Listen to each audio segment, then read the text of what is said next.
Bueno, y volvemos a nuestro país. La semana pasada conocíamos un dato histórico. Nunca la pobreza infantil había sido tan alta, según concluye el análisis de la encuesta de condiciones de vida 2024 de la Plataforma de la Infancia.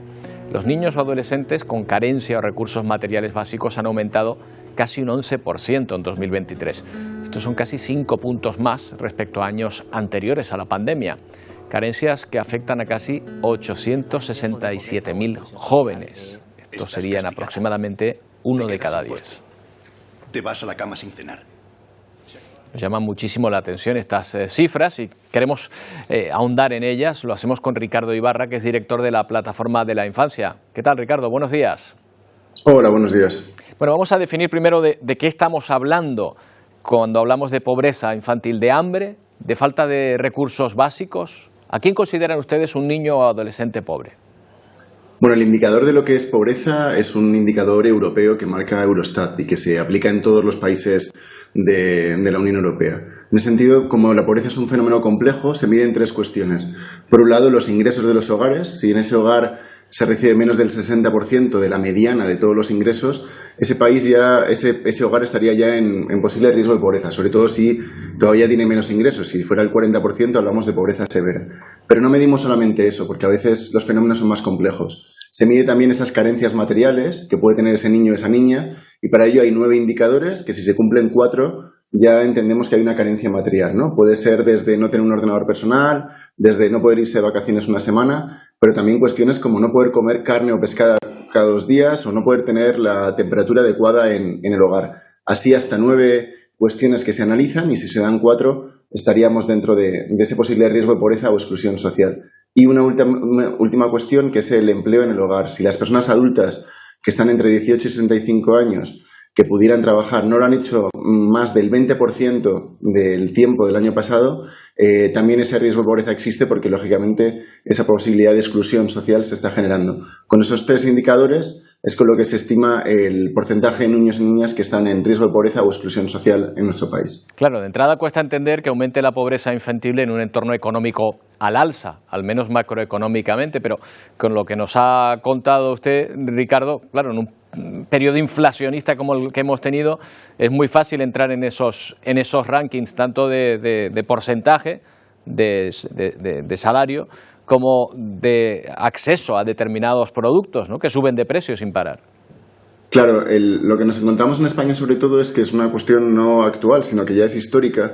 Como tenemos un estado del bienestar que protege poco a la infancia, hay pocas ayudas, están muy focalizadas y tenemos unos servicios públicos muy limitados hacia los niños y las niñas. En cuanto hay una situación de crisis, la pobreza infantil se dispara mucho más incluso que la adulta, está siempre muy por encima.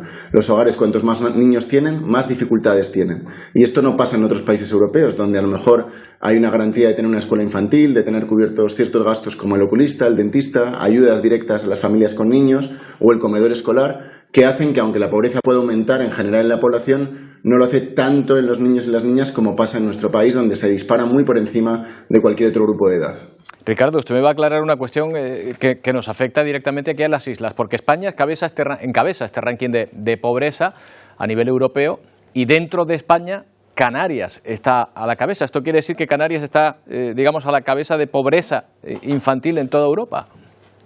Pues probablemente. Es cierto que en el caso concreto de pobreza infantil, Canarias ha bajado ligeramente frente al año anterior, estaba mucho peor el año pasado, ha mejorado la situación de sus ingresos, pero tiene datos muy preocupantes, ¿no? La carencia material, que no es una cuestión relativa frente a los demás, sino que son cosas que hacen falta para poder tener una vida digna, alcanza el 23% de los niños y niñas en Canarias. Esos datos que hablamos de no poder tener carne o pescado, no poder tener la temperatura adecuada, cosa que es tremendamente preocupante, porque la media en España es del 10,8 y ya es la más alta de la historia que tenemos en carencia material severa, ¿no? Es un dato muy preocupante, porque al final afecta la vida de muchos niños que no van a poder desarrollarse adecuadamente y van a tener muchos problemas en su vida adulta si no los remediamos. Destacan ustedes que los niños con padres o madres de origen extranjero tienen más riesgo de pobreza. ¿Puede ser que aumente el porcentaje porque lo hace también el número de migrantes sin recursos? No, no tanto, porque la población que está en esa casuística es muy pequeña en comparación con la población general. Pero es cierto que hay aquellas familias que tienen más dificultades para tener ingresos de calidad y dignos, pues lógicamente si no hay un estado del bienestar que ayude y compense a esos niños y esas niñas, al final la pobreza infantil la sufren más, ¿no? Desde familias monomarentales, numerosas, o como decíamos, de origen migrante, o padres y madres con estudios primarios, al final son los que acceden a peores empleos y tienen muchos más gastos que cubrir porque no existe ese estado del bienestar que proteja lo suficiente. Bueno, usted ha dado unas pistas antes de cuáles podrían ser las soluciones. Proponen, entre otras cosas, una ayuda a la crianza de carácter universal mediante deducciones fiscales reembolsables. ¿En qué se traduciría esta ayuda?